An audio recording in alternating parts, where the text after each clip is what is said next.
Baby pant. এই baby প্যান্টটি 6 month থেকে 1 ইয়ার বাচ্চাদের জন্য ব্যবহার করতে পারবেন। আসসালামু আলাইকুম। টুকরো কাপড় দিয়ে বানিয়ে নিব আজকের এই প্যান্টটি। সালোয়ার বানানোর পরে যে কাপড়টি বেঁচে গিয়েছিল সেই কাপড়টি থেকে এই বেবি প্যান্টটি তৈরি করে নেব। যাই হোক, প্যান্টটির মাপ অনুযায়ী কাপড়টা কেটে নিয়েছি এবং মাঝখান থেকে দুপাট কেটে নিলাম। এবার কাপড়টাকে মাঝখান দিয়ে ভাঁজ করে ওপরের দিকে রাবারের জন্য কাপড় নিয়ে নিলাম এবং নিচের দিক থেকে একটি মার্ক করে দিলাম। আর চওড়া মাপটা 1 ইঞ্চি, এখানে হাইয়ের শেপ অনুযায়ী মার্ক করে দিলাম। এবার শেপটা কেটে নিচ্ছি। নেওয়ার পরে নিচের দিকে সামান্য একটু ছেটে দেব। কেনা প্যান্টগুলো কিন্তু এমনভাবে সুন্দর একটু উঁচু হয়ে থাকে পায়ের দিকে, দেখতে বেশ ভালোই লাগে। এবার কাপড়টাকে এই যে নিচের দিকে যে পায়ের মাপ হবে যেটা কুচির, সেই জন্য কাপড় নিয়ে নিলাম। এখানে 2 ইঞ্চির মতো কাপড় নিয়ে নিয়েছি। সেলাই বাদ দিয়ে 1 ইঞ্চির একটু বেশি থাকবে। যাক, এবার কাপড়টাকে একটি পিকো সেলাই সিলেক্ট করে নিচের দিকে চিকন করে সামান্য করে ভাঁজ করে ডাবল করে পিকো সেলাইটা দিয়ে দিচ্ছি।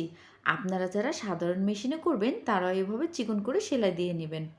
এবার দুইটা পাশ একবারে সোজা পাশ ভেতরে রেখে প্যান্টটির সাইডের অংশটা সেলাই করে নিচ্ছি।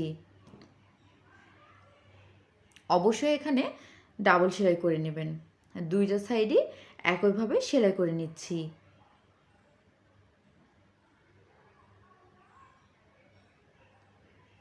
দুইটা পাশ একইভাবে সেলাই করে নেওয়ার পরে এই যে কাপড়টার যে নিচের দিকে আছে নিচের অংশটা, এই যে এই কুচির অংশটাকে এবার একটি বড় সেলাই সিলেক্ট করে দিলাম। দেওয়ার পরে সেলাইটা একটু বাড়তি করে সুতাটা কেটে নিয়ে দুপাশ থেকেই টেনে টেনে কুচি করে নেব। এভাবে কুচি করে নিলে কিন্তু একদম কেনার মতোই লাগে। এই তো, এবার কুচি কাপড়টা ভালোভাবে সেট করে দেব। কাপড়টাকে সোজা পাশে সেট করে দিচ্ছি। সোজা পাশে সেট করে দেওয়ার পরে কাপড়টাকে কুচির কাপড়টাকে উল্টিয়ে দেব, দিয়ে একটি চাপ সেলাই দিয়ে দেব। এবার নিচের দিক থেকে আপনি যে মেজারমেন্টটি নিয়ে নেবেন সেই মেজারমেন্ট অনুযায়ী এখানে ভাঁজ করে ব্যাস ওপরের দিক থেকে চিকন করে একটি ভাঁজ করে দেন, রাবারের জন্য চওড়া করে ভাঁজ করে দিচ্ছি।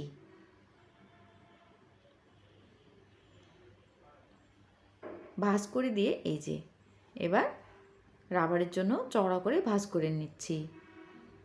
পুরোটাই এভাবে ভাঁজ করে সেলাই করে সামান্য একটু 1 ইঞ্চি 1/2 ইঞ্চির মতো রাবারের জন্য কাপড় নিয়ে রাখতে হবে। এবার হাইয়ের যে মাপটা সেটা সেলাই করে নিচ্ছি। অবশ্যই এই হাইয়ের জায়গাও ডাবল সেলাই করে নেবেন। এবার রাবারের এই যে এই অংশে ওপরের দিকে সামান্য পরিমাণ একটু রেখে চিকন করে সেলাই করে দিতে হবে। তাহলে রাবার ঢোকানোর পরে কোমরের দিকে দারুণ কুচির মতো শেপ আসবে। এটা কিন্তু দেখতে বেশ ভালোই লাগে। এবার এখানে আমার 1/2 ইঞ্চি রাবার নেই, সেজন্য আমি এই যে চিকন রাবারটাকে ডাবল করে নিয়েছি। আর এখানে অবশ্যই লুজ করে নেবেন, যেহেতু ছোট বেবি। খুবই অল্প সময়ে বাসায় পড়ে থাকা টুকরো কাপড় দিয়ে এই পেনটি তৈরি করে নিলাম। ভিডিওটি ভালো লাগে ইউটিউব থেকে দেখলে সাবস্ক্রাইব করবেন, পেজ থেকে দেখলে অবশ্যই ফলো দিয়ে থাকবেন। আল্লাহ হাফেজ।